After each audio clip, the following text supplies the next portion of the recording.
একাদশী তিথি কবে, সঠিক পালনের সময়সূচি কী, এর মাহাত্ম্য বা কী, আজকে আমরা এই বিষয়ে আলোচনা করব। একাদশী দিনে আমাদের কী কী করা উচিত এবং পালনের সময়সূচি আমরা একাদশীর মাহাত্ম্যর পরে আমরা আলোচনা করব। হরে কৃষ্ণ। ভাদ্র মাসের কৃষ্ণপক্ষের একাদশী তিথি আগামী 29 এবং 30 দুই দিনে রয়েছে, অর্থাৎ 29শে আগস্ট এবং 30শে আগস্ট। 30 তারিখে যে যে জায়গায় একাদশী ব্রত পালন করতে হবে সেই নামগুলো আমরা তুলে ধরছি, আর বাকি সমস্ত জায়গায় 29 তারিখে আপনারা পালন করবেন। প্রথম দিল্লি, মহারাষ্ট্র, চেন্নাই বা তামিলনাড়ু, উড়িষ্যা, বিহার, ঝাড়খণ্ড, বৃন্দাবন, কর্ণাটক, তেলেঙ্গানা, গুজরাট, কেরল, পাঞ্জাব, উত্তরাখণ্ড, জম্মু কাশ্মীর, নেপাল, শ্রীলঙ্কা, মালদ্বীপ, পাকিস্তান, মধ্যপ্রদেশ, রাজস্থান, গোয়া, হরিয়ানা, উত্তরপ্রদেশ, মধ্যপ্রদেশ, রাজস্থান, এই সমস্ত জায়গায় আপনারা 30 তারিখে এই একাদশী ব্রত পালন করবেন এবং এর পরের দিন আপনারা সঠিক সময় মতো আপনারা পালন করবেন। আর বাকি সমস্ত জায়গা আছে 29 তারিখ। অর্থাৎ ভাদ্র মাসের এই একাদশী তিথি অত্যন্ত মাহাত্ম্যপূর্ণ। আমরা জানি যে হরিশ্চন্দ্র রাজা তিনি কীরকম একজন দানী ছিলেন এবং একসময় তার সর্বস্ব সব কিছু তিনি হারিয়ে ফেলেন, কিন্তু একাদশী তিথি করার পরেই এর ফলে তিনি সব কিছু তিনি প্রাপ্ত হয়ে যান। এই মাসে দানের অনেক মাহাত্ম্য রয়েছে, যেহেতু ভাদ্র পূর্ণিমা, ভাদ্র জয়ন্তী মাস।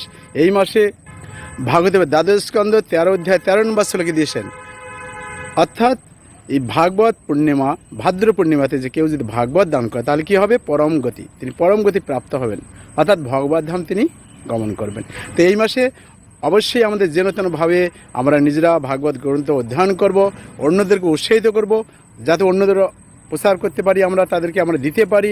এবং যদি আমরা সমর্থ না হয়, অনেকে আমরা বলে থাকি যে আমরা ভাগবত পড়ার সময় নেই, পড়তে পারি না, তো আপনারা দান করতে পারেন। ভাগবত দানের অনেক মাহাত্ম্য রয়েছে, যা হোক, তো আপনারা দান করবেন।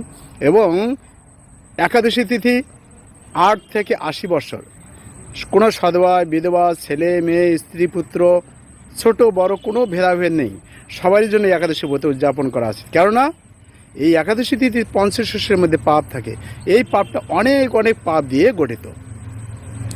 তো একাদশী তিথির কী কী পাপ থাকে আমাদের ডিসক্রিপশন বক্সে সেখানে লিঙ্ক দেওয়া আছে।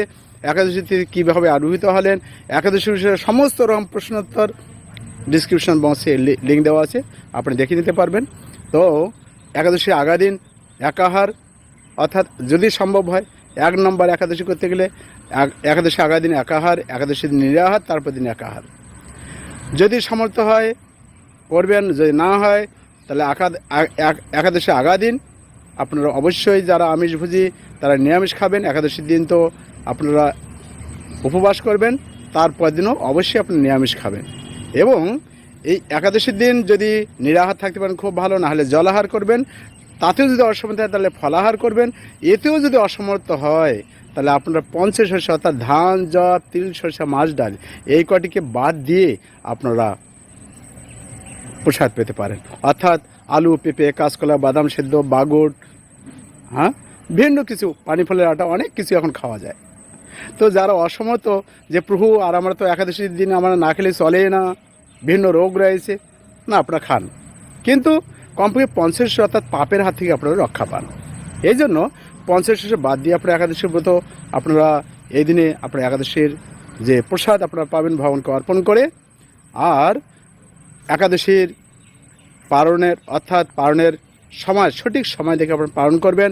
একাদশীর আগা দিন রাত্রে খাওয়া দাওয়ার পরে দন্ত ব্রাশ করে আপনার সংকল্প করবেন, অর্থাৎ আমি হরিবাসর তিথি করতে যাচ্ছি, মাধব তিথি করতে যাচ্ছি, মাধব তিথি ভক্তির জন্য যতনে পালন করি, অত্যন্ত যত্নের সাথে আমি পালন করব।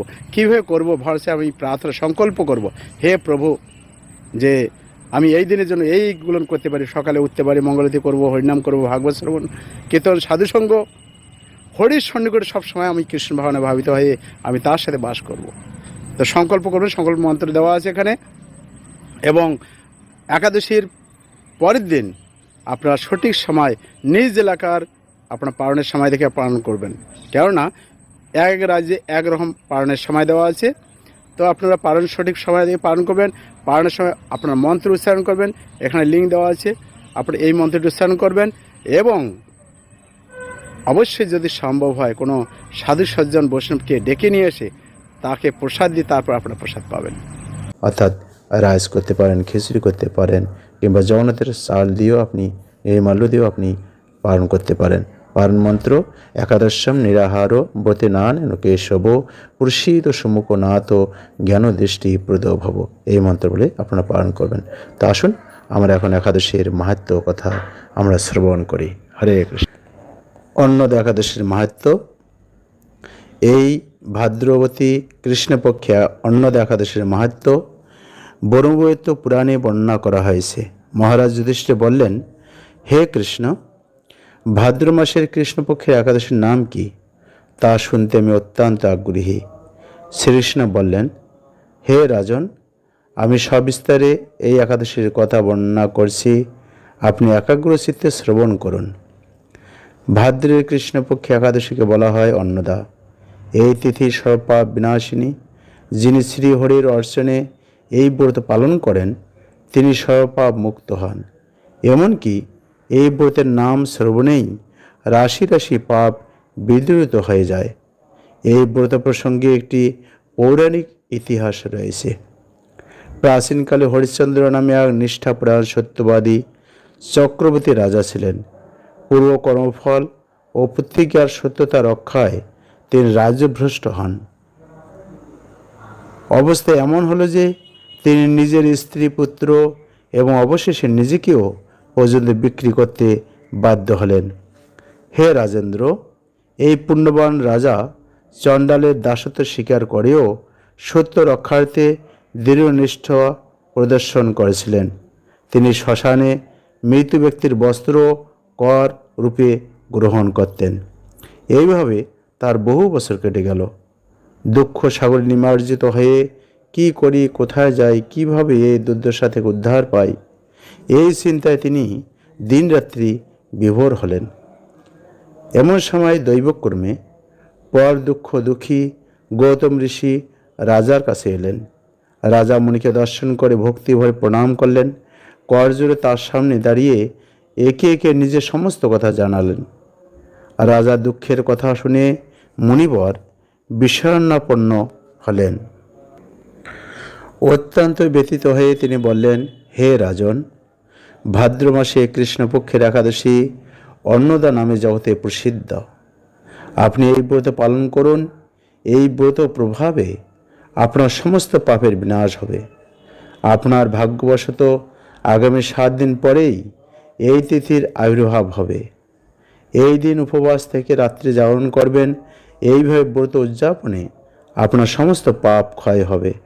হে রাজন, আপনার পুণ্য প্রভাবে আমি এখানে এসেছি, জানবেন। এই কথা বলে গৌতম মুনি অন্তর্হিত হলেন। ঋষিবর উপদেশ মতে তিনি শ্রদ্ধা সহকারে সেই ব্রত পালন করলেন। তার ফলে তার সমস্ত পাপ দূর হল। হে মহারাজ, এই ব্রতের প্রভাব শ্রবণ করুন। যথাবিধি এই ব্রত পালনে বহু বছরের দুঃখ ভোগের অবসান হয়। ব্রতের প্রভাবে রাজা হরিশ্চন্দ্রের সকল দুঃখ সমাপ্ত হল। পুনরায় তিনি স্ত্রীকে ফিরে পেলেন এবং তার মৃত্যু পুত্র জীবিত হল। আকাশ থেকে দেবগণ দুন্দুবি, বাদ্য ও পুষ্প বর্ষণ করতে লাগলেন। নিষ্কণ্টক রাজ্য সুখ ভোগ করে অবশেষে আত্মীয় স্বজন ও নগরবাসী সহ স্বর্গে গমন করলেন। যে মানুষ নিষ্ঠা সহকারে এই ব্রত পালন করেন তিনি শ্রীহরির চরণে ভক্তি লাভ করে অবশেষে দিব্যধাম গমন করেন। এই ব্রতের মাহাত্ম্য পাঠ ও শ্রবণে অশ্বমেধ যজ্ঞের ফল লাভ হয়। হরে কৃষ্ণ। তা আমরা এই একাদশীর মাহাত্ম্য আমরা শ্রবণ করলাম যে অত্যন্ত সুন্দরভাবে কেউ যদি এই ব্রত পালন করে তার সমস্ত দুঃখের নিরসন হয় এবং তার যে চাওয়া সেগুলো সে প্রাপ্ত হবে। তা আসুন আমরা এখন এই একাদশীর পালনের সময়সূচি আপনাদের নিজ এলাকার পালনের সময় দেখে আপনারা পালন করবেন।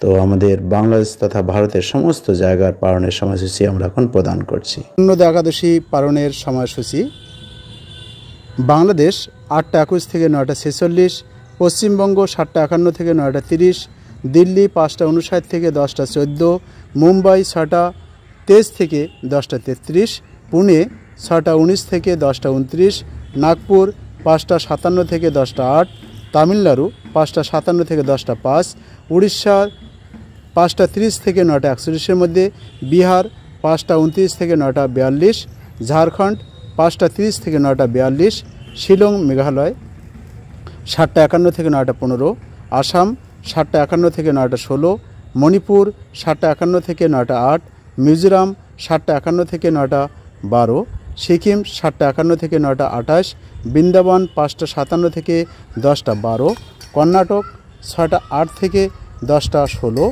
তেলেঙ্গানা 6টা 2 থেকে 10টা 11, ত্রিপুরা 7টা 51 থেকে 9টা 18, গুজরাট 6টা 27 থেকে 10টা 39, কেরল 6টা 15 থেকে 10টা 21, পাঞ্জাব 6টা 4 থেকে 10টা 20, উত্তরাখণ্ড 5টা 49 থেকে 10টা 5, জম্মু কাশ্মীর 6টা 2 থেকে 10টা 19, আন্দামান নিকোবর 7টা 51 থেকে 9টা 15, কর্ণাটক 6টা 8 থেকে 10টা 16, রাজস্থান 6টা 12 থেকে 10টা 26, মধ্যপ্রদেশ 5টা 57 থেকে 10টা 9, উত্তরপ্রদেশ 5টা 45 থেকে 9টা 59, হরিয়ানা 6টা 2 থেকে 10টা 18, নাগাল্যান্ড 7টা 51 থেকে 9টা 5, অন্ধ্রপ্রদেশ 5টা 42 থেকে 9টা 52, গোয়া 6টা 21 থেকে 10টা 29, অরুণাচল প্রদেশ 7টা 51 থেকে 9টা 3, নেপাল 5টা 42 থেকে